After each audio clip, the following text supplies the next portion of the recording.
Yeah, my name is Ron Kinsel. I'm from the Four Corners region, a little community called Lukachike, which means reeds extending out into the valley. I guess at one time they used to grow real tall. So from a distance during autumn, it used to be all white.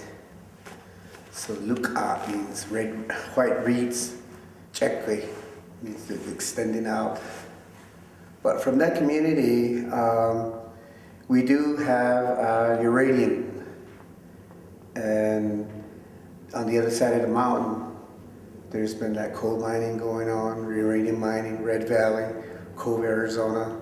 And of course, we do get some of the drifts from the Four Corners power plant.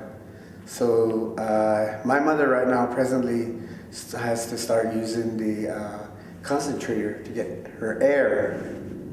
And I have several relatives from the area that had experience or had worked in the mines. And today, you know, some of them are gone. And it affected a lot of our community. And the community I'm from, we have red sandstone cliffs. And they range up to about 7,000. And there are still open mines. However, though, I work mostly with a lot of special ed kids. And I do know that some of these kids, due to the exposure of uranium, ended up the way they are. To me, a lot of that has reflected on how our weather is changing. It's really dry now out there. And people were welcoming the snow because it was wet.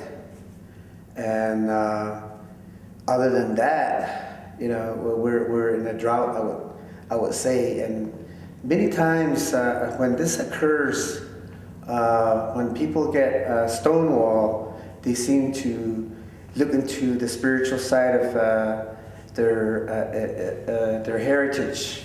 And during the early 30s, when they were having a livestock reduction, that's how peyote came into our community, because it was the last resort of prayers and the devastation that was taking place with people's animals being slaughtered, because to them that was like family. Plus also the older people are now saying, our young people, you know, they have their hats backwards. And they're saying, why do you put your thinking backwards when you should be thinking forward?